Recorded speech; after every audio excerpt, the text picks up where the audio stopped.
Alright, what's up everybody? We're going to be doing another tutorial today.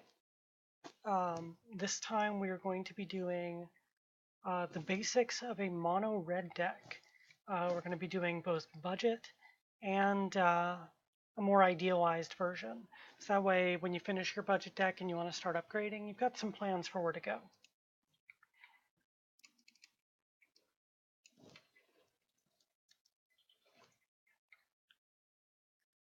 So it already knows we're doing red apparently. That was nice.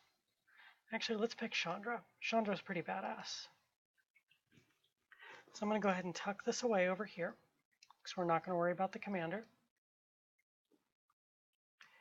I'm going to keep that as small as we can. That way you can see everything I'm adding, and then we will go over everything as we go along. Hopefully you guys find this helpful. So we're going to start with the absolute basics of a deck. We're going to start with the mana base. I've got the basic numbers for all of these. Don't feel like any of this is written in stone. These are just kind of guidelines for you to work with. You can change up whatever I do, pick different cards, use different numbers. This is just a good starting point for newer players or people who are new to the format. This just gives you an idea of where to start looking at things. So the first things first, we're going to start looking at our mana base. And the numbers I've always worked with that seem to have worked the best for me are 37 mana sources from land, and then 3 mana rocks. So that's where we're going to be beginning. So we're working with mono red here. When you're in mono colors, you want to run all 3 of the lands that you can cycle. The way that works is these all come into play tapped. They tap for whatever color you're working with, and if you don't need the land, when it's in your hand, you can pay whatever the cost is, discard it, draw another card. So that way, if you have all the mana you need in a deck and you need something other than a land drop, you can try for another card. So we have 3 of those for each color.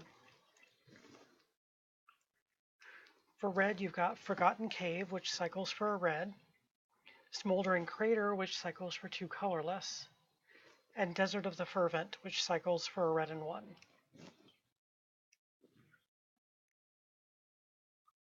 Next up, we're going to go for the Visions land. So these lands got printed way back in Visions back in the day.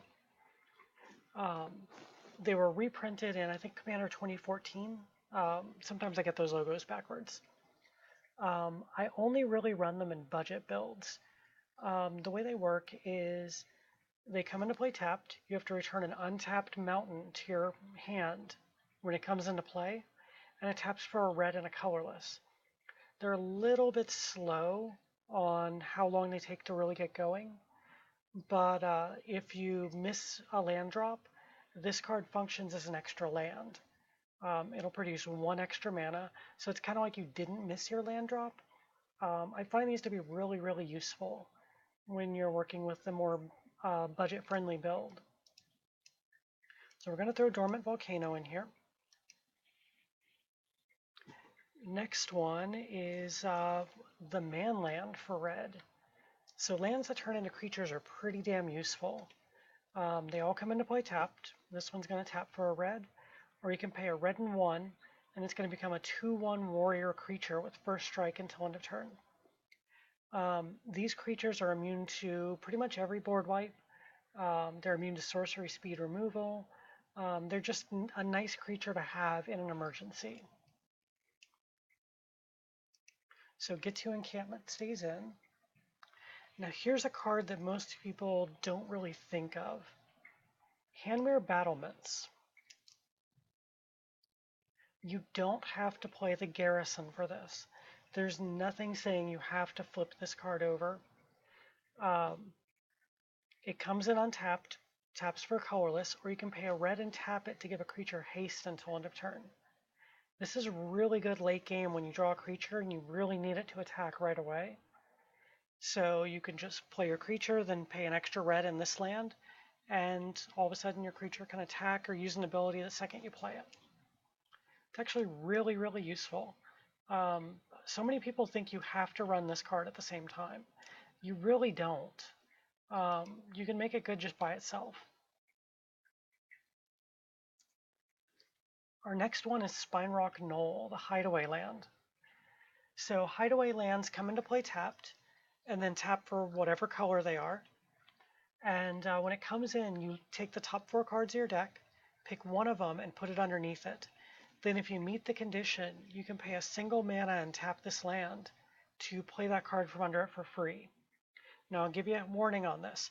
You can play land from underneath this card. That is how it's supposed to function. Online, they're currently glitched. They won't let you play a land from under them for some reason. Hopefully they get that patch soon, but just something to be aware of online. For Spinerock Knoll, if an opponent takes 7 or more damage in a turn, you can activate this. Doesn't have to be you doing the damage. You can cast sorceries and creatures on other people's turns because it's more interested in the instant speed of this ability. That's just one of the better ones. There's only 3 that are really playable in Commander: the white, the green, and the red. So Spinerock Knoll, definitely one of the better ones. I think that and the green are probably the best too. Our next land is going to be Temple of the False God. Taps for 2 colorless, but only if you have 5 or more lands. It's important when you're doing deck construction not to treat that as a land usually. Treat it like it's a ramp spell.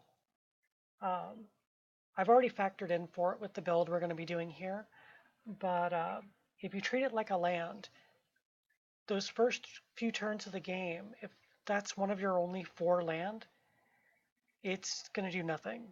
I mean, it's completely useless at that point.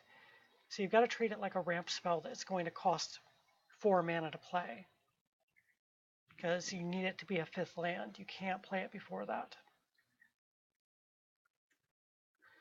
Our next one's going to be Throne of the High City. Red needs a little bit of a boost with card draw, so throwing in things that give you the Monarch are very useful. So this land taps for colorless, so you can pay 4, tap, and sack it to become the Monarch. And what the Monarch is, it's an emblem that you get that says at the end of your turn, draw a card. That's every turn, by the way. If a player deals combat damage to you, they become the Monarch, so they can take this emblem away. That said, you can always take it right back. I really feel like the Monarch is one of the best mechanics in Commander, and you should really go out of your way to try and include it in a deck when you can. I really think it's something worth doing, and it definitely keeps games interesting. Our next one is a card I don't think you can build a Commander deck without, and that's Reliquary Tower. Like, I can hear some people out there right now. It's like, oh, I'm playing Muldrotha or Mimeoplasm or any manner of decks that rely on the graveyard. I want to discard cards. Well, you say that now until someone Cyclonic rips everything back to your hand, or any manner of things that just fill your hand up beyond reason. You want to hang on to those.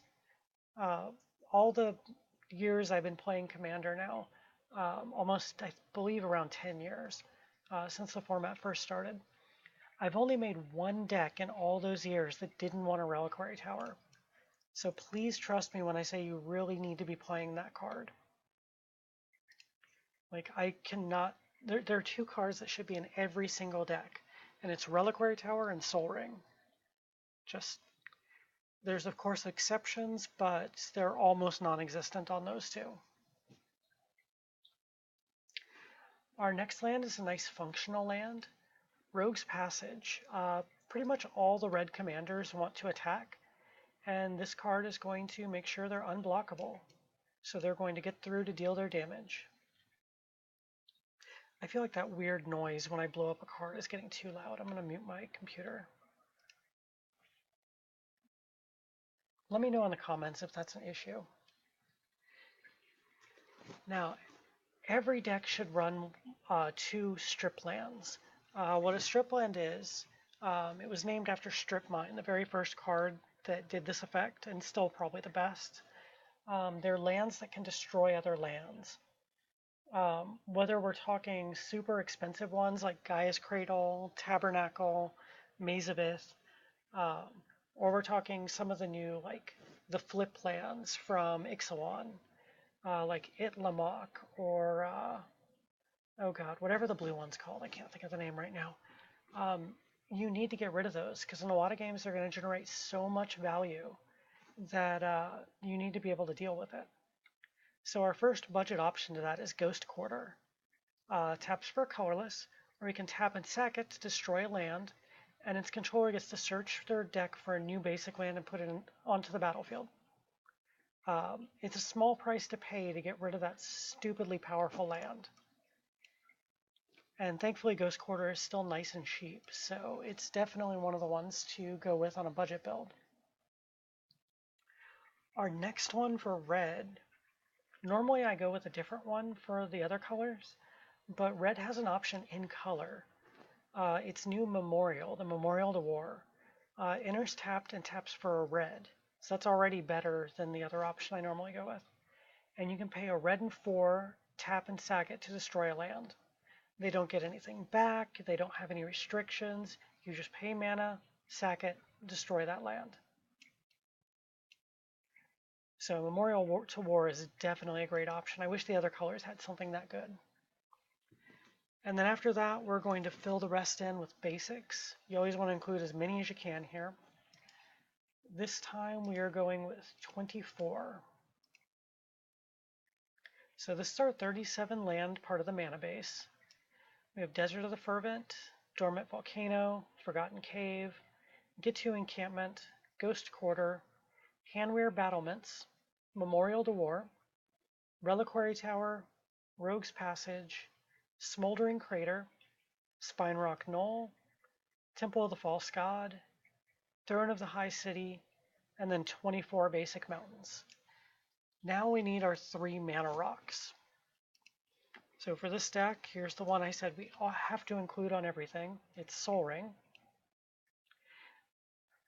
Wizards of the Coast puts it in every single Commander product, so you have no time finding it, even though I think they go for about $250 or so.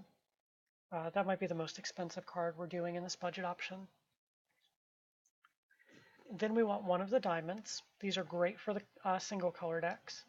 Fire Diamond comes in for 2, comes in tapped, and then taps for a red. Very, very solid mana rock. And it helps if my hand wants to type the right letters. Still not right. Oh my god, hands, what are you doing to me tonight? I have really bad nerve damage in one of my hands, so sometimes I type funny. Our last mana rock is going to be Unstable Obelisk. So for 3 mana, taps for a colorless, and you can pay 7, tap and sack it to destroy any permanent. Red cannot destroy enchantments. That is probably its biggest weakness. A lot of people, especially me, rely on the fact that so many colors have trouble with enchantments that we don't count on them being destroyed. So this card gives you an option in your deck for getting rid of them, as well as any other thing that causes a problem. So the 3 mana rocks to add in are Sol Ring, Fire Diamond, and Unstable Obelisk. This gives us our first 40 cards, and that is the mana base for budget red. Next thing we're going to be looking at is mana ramp. You want to be able to ramp up the amount of mana you can produce. Every player is going to be mana ramping, so if you don't and you're just counting on your 1 land per turn, you're going to fall behind everybody else. And that's a huge disadvantage in this format. So our first card to ramp is the ever-present Burnished Heart. I love this silly little elk. 3 mana for a 2/2. Pay 3 and sacrifice it. Search your deck for 2 basic lands, put them onto the battlefield tapped. So you can block something with Burnished Heart. Then after blockers are declared, you can pay your mana and sack it, get 2 land, and still have that creature blocked. That's honestly the most ideal way to use a Burnished Heart. So that'll get you 2 turns ahead right there. Our next card is Wayfarers Bauble. This gives a rampant growth in any color. Artifact costs 1 to come in. Pay 2, tap and sack it. Search for a basic land, put it on the battlefield tapped. Can't get more simple and effective. You can tell I'm fond of it because I picked up a foil one, like immediately. Our next one is going to be Mindstone. Costs 2, taps for colorless, and when you don't need it anymore, you can pay 1 and sack it to draw a card. So very, very efficient little mana rock.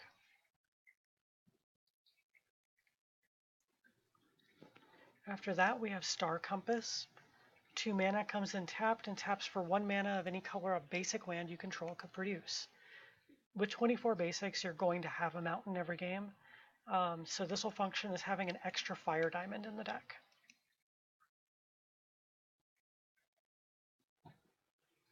Our next card is Sword of the Animus, so we're going to go with some equipment ramp here. So for 2 mana, legendary equipment, costs 2 to put it on a creature. Creature's going to get +1/+1, and whenever it attacks, you search for a basic land and put it onto the battlefield tapped. This goes off before your opponent gets to play cards after you've attacked. They can respond to the ability. But the ability will hit the stack no matter what when you declare the creature as an attacker. Doesn't matter if you hit a player, doesn't have to be blocked, has no requirements, just that the creature attacks. So you will get some land out of that pretty easily. And the fact you can do it every turn, so you'll be playing ideally 2 land a turn that way. And then our last little bit of ramp is Worn Powerstone, also known as Slow Ring. It's basically a soul ring that costs 2 more and comes in tapped. That said, it's still very, very efficient ramp and damn good card to include. So we've got our 6 ramp spells. Those are Wayfarers Bauble, Mindstone, Star Compass, Sword of the Animist, Burnished Heart, and Worn Powerstone. So we're up to 46 cards. Next we're going to move on to card draw. Now red does something a little differently here than all the other colors, and it's a recent thing. They've traded in the ability to draw cards with the ability to exile cards and be able to play them the turn they're exiled. It's a weird ability, but it's really efficient. It's very red-like. It's living in the moment. So we're going to focus on a few of those here. That said, first we're going to go for Magus of the Wheel. So I'm sure all of you know Wheel of Fortune is one of the most powerful cards ever printed in red. This is Wheel of Fortune on a creature. So for a red and 2, you get a 3/3 human wizard. You can pay a red and 1 and tap and sack him to have all players discard their hands and draw 7 new cards. It's Wheel of Fortune, and it can also attack and block. Also, luckily, it's not $100 minimum. You can get a Magus of the Wheel for about $1.50, I think. So that is extremely efficient card draw. Granted, you only get to do it once. That said, you're drawing 7 cards. That's just wow. Our next one's going to be Oracle's Fault. So it's an artifact that costs 4. You can pay 2 tap and exile the top card of your library. Until end of turn, you may play that card, which means if it's a land or a spell, you can still play it.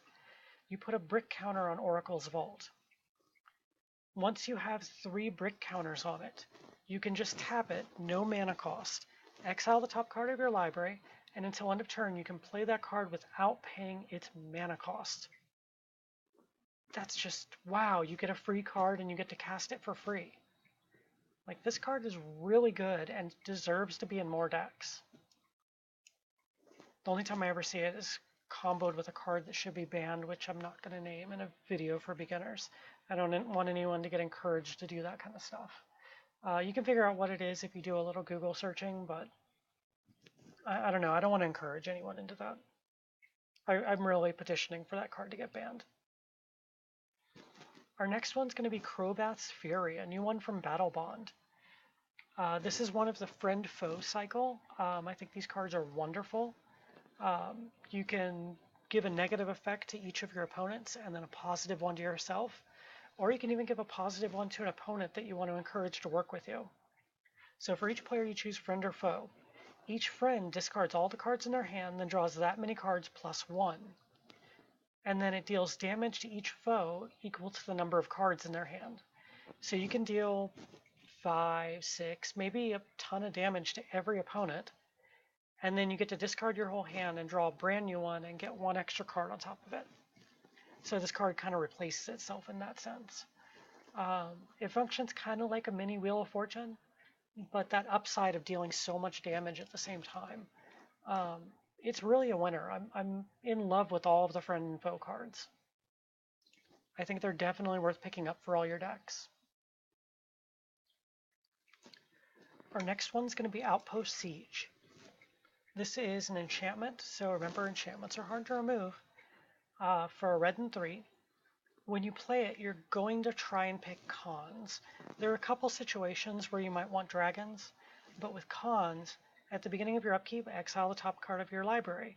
Until end of your turn, you may play that card. Now, I've specifically picked versions of this ability that still let you play land. So this will give you an extra card every turn. If it's a land, you can play it. If it's a spell, you can cast it. You should always prioritize the card that's exiled because you'll never have another chance to play it. Kind of got to live in that moment thing with red. But it gives you that extra option and works functionally like having a card draw. I really, really like how that works. Again, I think it was a great mechanic to add to red. I'm really behind the developers that came up with that. Then our last card draw spell is going to be in the form of a Planeswalker, Chandra Pyromaster. We're not really looking at her other abilities, although they're still useful. The big one is her 0 right in the middle. Exile the top card of your library. You may play it this turn. So we have another card with this ability on it. Once again, you can play your land off of it. It doesn't say you can cast the card. It says you can cast it, then you can't do lands. But it says if you can play it, then you're good. So she'll net you an extra card every single turn. She also comes with the added ability of that +1, deal damage to target player or planeswalker, and 1 damage to a creature that player or planeswalker's controller controls. And then that creature can't block this turn.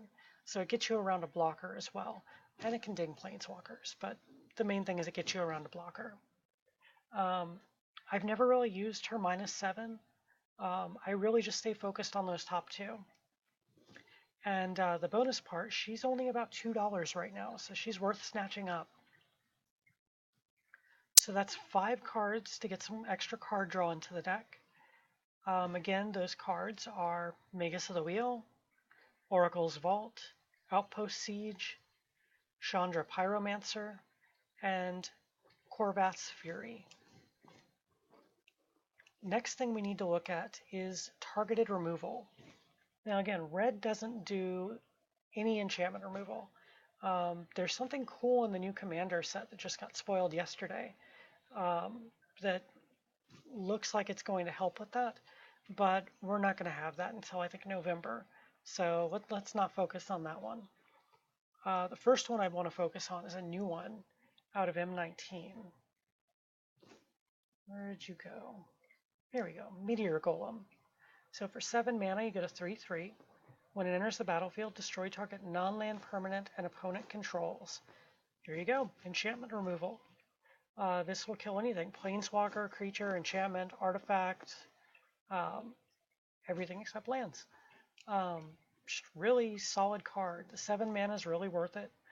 In Commander, a 7-cost card isn't as big of a drawback as in other formats. So honestly, a really good card. I've been using Spine of Ishsa in that position for quite a long time. I think this is better just because you get it on a body. The 3/3 gives you a free blocker. 3/3 is a pretty decent size to work with. So it's a really well-designed card. I'm really glad that got put in the new set. Our next removal card is a little bit reusable. Red Sun Zenith. So for a red and X, it's a sorcery. Deals X damage to any target, so player, creature, planeswalker. If a creature dealt damage this way would die, exile it instead, and then you shuffle it back into your deck. The Red Sun Zenith, not the creature. So you have a chance to redraw it. You can ding a player for the win. You can ding a creature and then exile it. Doesn't do anything to indestructible creatures, of course. It has to be able to hit the graveyard. But gets the job done. Very, very well done card as far as red X spells go. Speaking of red X spells, I do have another one in here. This one I've had a lot of fun with. This tends to end games or clear the board. It does all kinds of good things. So Comet Storm, 2 red and X, instant speed, with a multi-kicker of 1.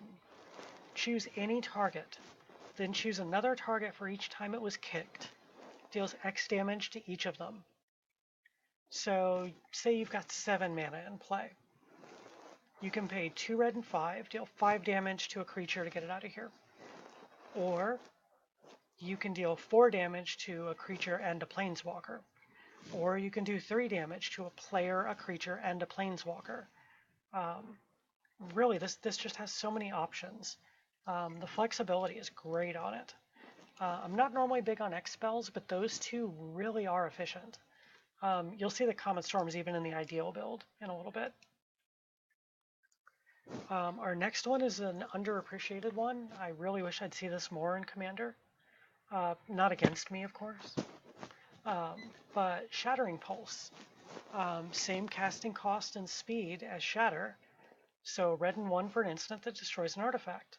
The difference here is you can buy it back for 3. What buyback is if you pay that cost as you cast it, you put it in your hand instead of your graveyard after it resolves. So you can keep destroying artifact after artifact every turn for 5 mana. Or if you have an emergency, you can just kill something for 2. This really, this can be mean. I've really punished some artifact players with this card. Just dinging off every card, like 2 a turn. I don't know. I really wish I'd see more of it. For some reason, no one plays it, and it's like a 30-cent card.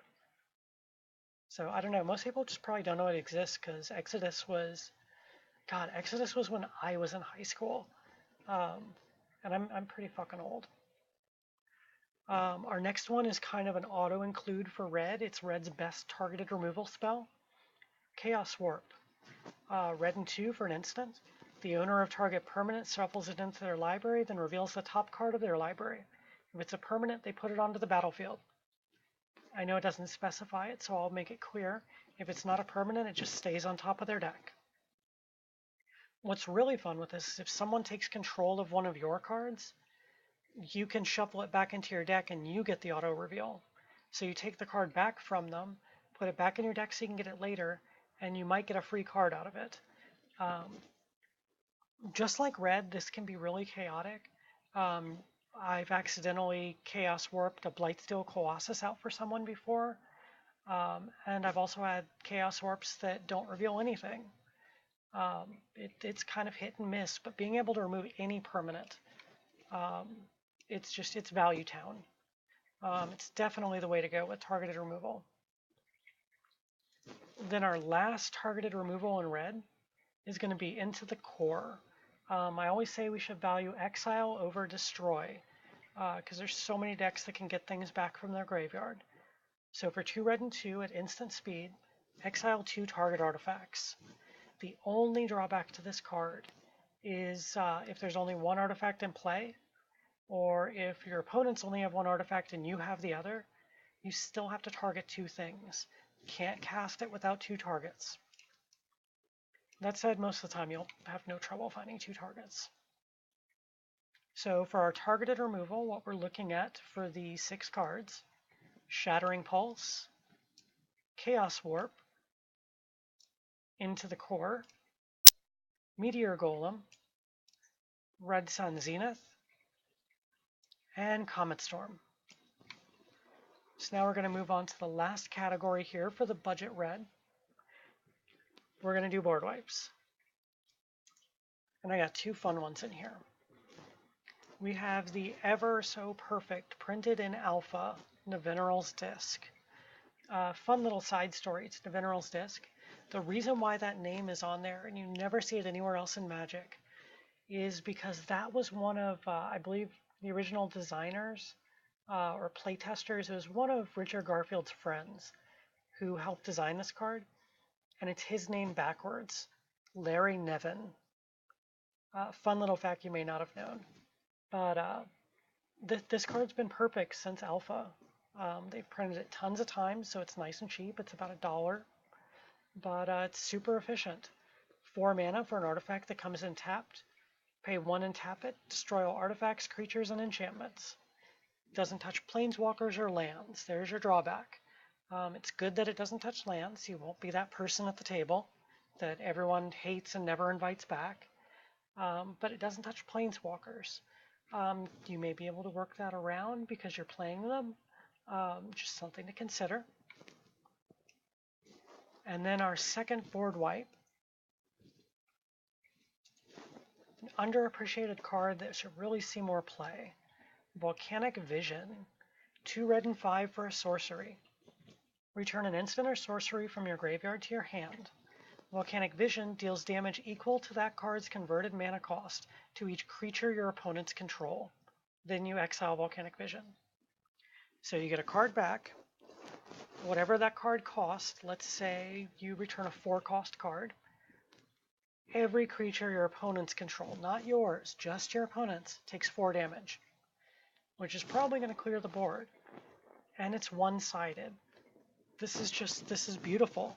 7 mana is not a drawback in Commander, as we already covered. This card just really gets the job done and should be seeing a lot more play. I'm genuinely surprised we don't see more of that. So this is what we're looking at as the core of a budget mono-red Commander deck. We've got all our number targets hit. Remember, they're not set in stone. You can play with these if you need to. But we're looking at 40 mana sources, which are 37 land and 3 mana rocks. Then we have 6 ramp spells, 5 card draw spells, 6 targeted removal, and then 2 board wipes. So if you want to do some pausing while you're watching this on YouTube to take notes, showing you the whole deck list here. So that's what we do for budget red. What if budget isn't an option though? Or isn't a hindrance, I should say. What if you have the money to make anything happen? Well, this is where we start having fun. Please forgive my voice. My medication dries my throat out really bad. So let's start our ideal build. We work with the same numbers. Those numbers are rock solid. So we're going to start with our mana sources again. We still want to play all 3 of the cycle lands. As I said, those are absolutely wonderful in a mono build. Shrink this down again. So Desert of the Fervent, Forgotten Cave, and Smoldering Crater. So we still want all of those. We still want our man land, get to Encampment. And remember, we're always looking for lands that do things. If you're going to go to the effort of playing a non-basic land, let's make sure it does something. Handwear Battlements, still keeping that one. Next one is a new one. We're going with Flamekin Village. Comes in tapped unless you can reveal an elemental from your hand. It's not a big drawback, don't worry about that. Taps for a red, or you can pay a red and tap it, and a creature gains haste until end of turn. So it's like having an extra Handwear Battlements that comes in tapped but does make red. So definitely an upside to it. We're still going to play Spine Rock Knoll. Hideaway land in red is definitely the best one.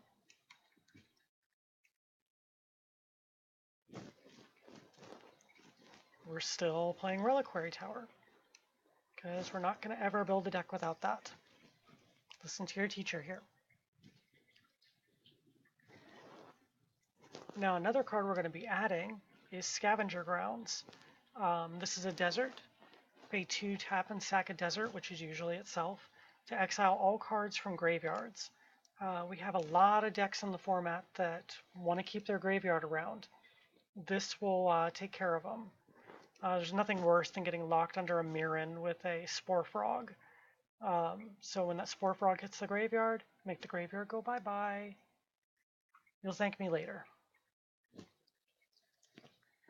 I still like Throne of the High City to bring Monarch into the game. Red can definitely benefit from that card draw. Here's a card that's definitely not budget anymore. Volakut the Molten Pinnacle comes into play tapped and produces a red. And whenever a mountain enters the battlefield under your control, if you have at least 5 other mountains, you can have Volakut deal 3 damage to any target. There are modern decks that use this card to win, but just having a free lightning bolt off every mountain you play gets to be really valuable. Just pinging off planeswalkers or random creatures around the table. Just definitely a valuable card. The only problem is it goes for about 30 bucks now. Our next one, it's gotten a little bit pricey, is Myriad Landscape. Comes into play taps for a colorless, or pay 2 tap and sacrifice to search for 2 basic lands that share a land type and put them onto the battlefield tapped. I usually only run this in 1 color decks, with a few small exceptions. Just a really good way to accelerate. And again, it's in a land. We want our lands to be efficient and do things. Another great way to get some mana ramp out of a land is Nykthos. Playing monocolored decks, you tend to get pretty high devotion counts without having to try for it. So this giving you mana based on your devotion is definitely going to add up very quickly. And it has no real drawback. It comes in untapped and produces a colorless. So you don't even have to use it for its ability. We still want Temple of the False God, and again I made allocations in the deck to make that play possible. Now we still want 2 strip lands, but when we don't have to worry about a budget, we can use the best 2 that are printed. At the moment, that is Field of Ruin, which when you pay 2, tap and sack it to destroy a non-basic land an opponent controls, everyone gets to search their deck for a basic land and put it on the battlefield, which includes you. So this card replaces itself. And then the last one is the tried and true perfect since antiquities Strip Mine. Sack it just to destroy a land, no cost. I mean, it doesn't get more basic and perfect than that. Now we want our basic lands. We are going to go with 21 mountains to fill this out. Puts us up to 37 lands. Now we need to look at the 3 mana rocks to complement our mana base. We've got the minimum of $100 Mana Crypt.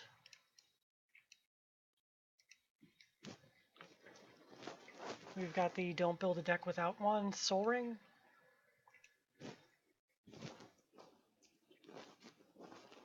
And then just like before, we're going to still have Fire Diamond in here.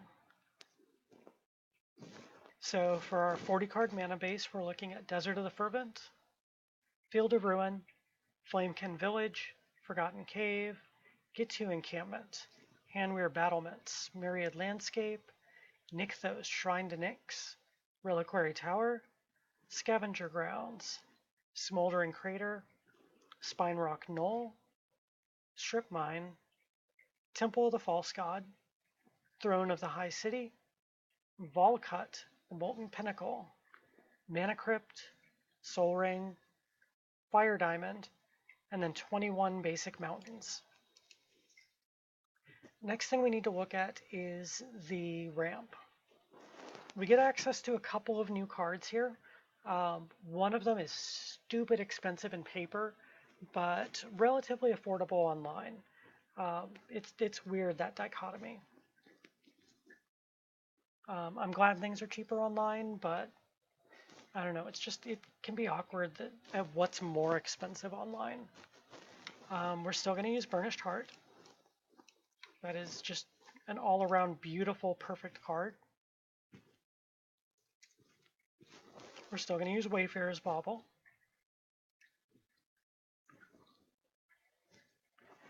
One of our new cards is going to be Ruby Medallion. It's about a $10 card in paper. 2 mana artifact, red spells you cast cost 1 less to cast.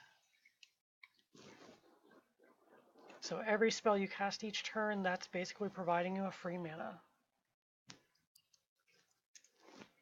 This one just shifted where we're playing it in the lineup. Still running Unstable Obelisk, because the removal on it is very nice. Now here's the stupid expensive card. Gauntlet of Might. This was printed in Alpha, Beta, and Unlimited. Online it was able to be reprinted. In paper it's a reserve list card. So it runs about, I think about $350 in paper. So for 4 mana, it's an artifact. Red creatures get +1/+1, and whenever a mountain is tapped for mana, its controller adds an additional red. That counts for you and opponents, so something to consider. But just like Gauntlet of Power, you can choose any color, but it costs 1 more to play it.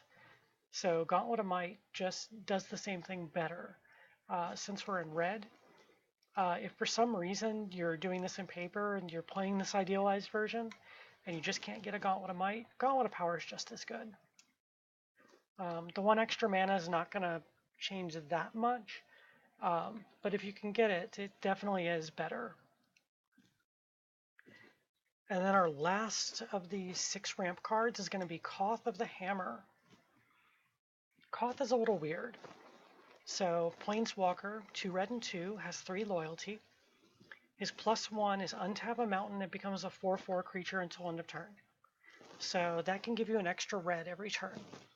The big one is his -2. Add a red for every mountain you control. That is huge. It basically doubles your mana. You can use the +1 to get an extra 1 every turn. And then, as you need it, you get the double dose. If you can get him to 5, his emblem's amazing. You get an emblem with mountains you control, have tap. This land deals 1 damage to any target. So you can use your unused mana to ping everything on the table. Everything becomes a Tim the Enchanter. So our mana ramp cards are going to be Wayfarers Bauble, Ruby Medallion, Burnished Heart, Unstable Obelisk, Gauntlet of Might, and Koth the Hammer. So now we're going to move on to card draw. And I have got some interesting ones in here and a couple we already saw. So we're still going to play Oracle's Vault. I still think that's a very valuable card for a red deck. And we're still going to play Outpost Siege. I think both of those are doing what they're doing really well. I can't think of anything that's going to do what they do better. The big one, though, is we're going to run Wheel of Fortune. As I said, this card's gotten up to $100 now for revised. Online, you can still find it for about $2.50. $2.50. Each player discards their hand and draws 7 cards for a red and 2. Doesn't get much more efficient for drawing 7 cards with 3 mana. Next, we're going to go with something fairly new. Sunbirds Invocation. For red and 5, whenever you cast a spell from your hand, important to remember with these cards at exile, reveal the top X cards of your library where X is the spell's converted mana cost. You may cast a card revealed this way with converted mana cost to X or less without paying its mana cost. Put the rest on the bottom of your library in a random order. So this gives you a free spell every time you cast a spell. That's great card draw. And again, it's an enchantment, so very difficult to remove in most cases. And then we're looking at another Chandra. We're going to go with Flamecaller this time. So she's 2 red and 4 for 4 loyalty. The ability we're going to focus on is her 0. Again, Chandra's 0s are always so good. Discard all the cards in your hand, then draw that many cards +1. So you could draw 4 cards, 6 cards. It's kind of functions like another Wheel of Fortune almost, like a mini Wheel of Fortune. She's also got, for a +1, create 2 3/1 elemental tokens with haste. Exile them at the beginning of the next end step. And for -X, she can deal X damage to each creature. So she can do a board wipe in an emergency, which is kind of nice. But you're looking at mainly that 0 ability. You just want to draw cards with Chandra.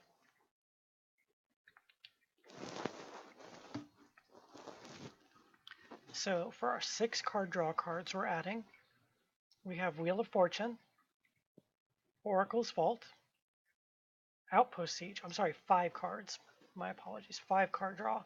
Outpost Siege, Sunbirds Invocation, and Chandra Flamecaller. Now we want to look at our targeted removal. And you're going to see some repeats here. Because again, some of these were already good enough. We have Meteor Golem for our first one. So that's back.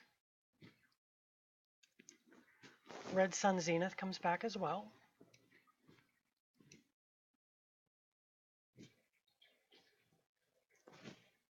And we also have Comet Storm back.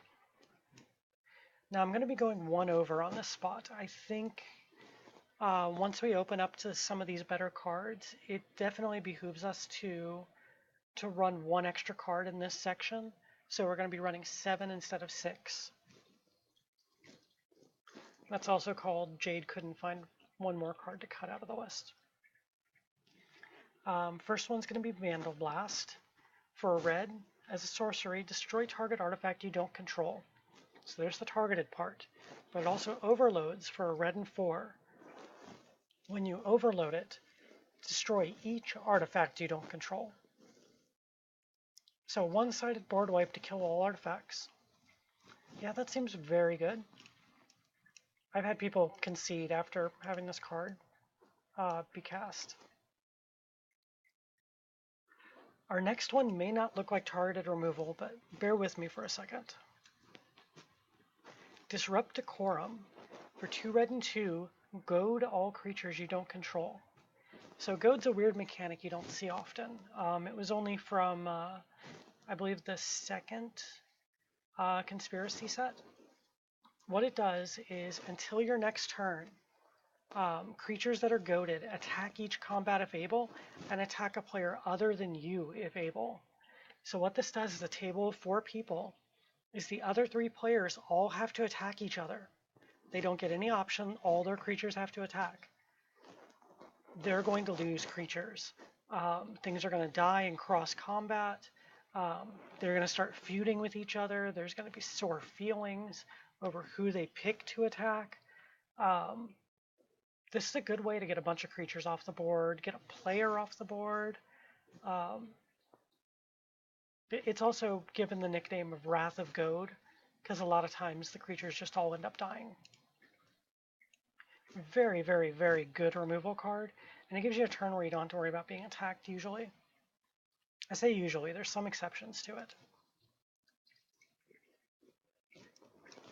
Oh, hands. We're still playing Chaos Warp. As I said, it's the best targeted removal on red.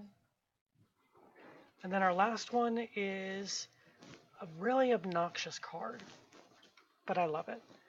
Price of Glory. So it's an enchantment for a red and 2.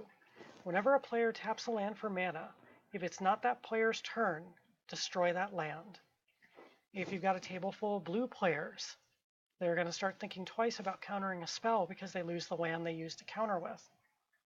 They're going to think twice about playing a Swords to Plowshares on your turn, or a Krosan Grip. This is just going to cause people to just stick to doing things on their turn. And if they don't, hey, you get to remove some land. Interesting targeted removal, card you don't see too terribly often, but just really valuable. So for our 7, adding 1 to this, our 7 targeted removal spells, we're looking at Randall Blast, Chaos Warp, Price of Glory, Disrupt Quorum, Meteor Golem, Red Sun Zenith, and Comet Storm. So that just leaves our 2 board wipes. I really wish I could have put at least one of these in the budget build, but they've both gone so far up in price from where they used to be. The first one is Blasphemous Act. For a red and 8, deals 13 damage to each creature. The trick to it is it costs 1 less to cast for each creature on the battlefield. You're going to play it when the battlefield's full, so there's going to be a lot of times where this just costs you 1 red. So to deal 13 damage to everything, you're only paying 1 red mana? Yes, please. So yeah, that card used to be really cheap, but it's gone up to, I believe, around $5 or $6 each. I'm really surprised by that. I mean, it's been printed a bunch of times. And then the last one we're going to use is Oblivion Stone. This is the universal get shit off the table card. Artifact for 3. Typically, you're just going to pay 5 tap and sack it to destroy all non-land permanents. Now it destroys non-land permanents without fate counters on them. And you can pay 4 and tap to put a fate counter on things. I have almost never done that. It happens. I've seen players do it. The best way to do it is put a fate counter on a Sun Titan, then blow everything else up and use the Sun Titan to return this to play because it costs 3. And then just do it all over again. It's a moderately okay soft lock. But typically you're just going to pay 8 mana and blow up everything. As I said, with red having trouble with enchantments, this is a good way to get them the hell off the table. So that is what we're looking at for our ideal mono-red generic commander build. This is a good starting point for any red commander. It leaves you about 40 cards to flavor out the deck and make it fit whatever commander you want to build. This is a pretty decent skeleton to thrive towards. So our numbers for this one, we have the 40 mana sources, which consists of 37 lands and 3 mana rocks. We have 6 ramp spells. We have 5 card draw spells. Ideally, we should have 6 targeted removals, but we're going to have 7 here. And then we have 2 board wipes. So scrolling through the whole deck so you can pause on your YouTube and take notes on this, see what you like. If you guys have any questions about this, or if you have any questions you want me to answer in a future video, feel free to leave a comment on the video or hit me up on my Twitter at SkySpider. Keep following my channel and you will see many more tutorials like this. I'm making my way through every color combination as quick as I can, trying to do 1 or 2 a day here. And yeah, that's it for Mono Red. Hope that helped you, and I appreciate you letting me take you to school. I'll see you guys next time.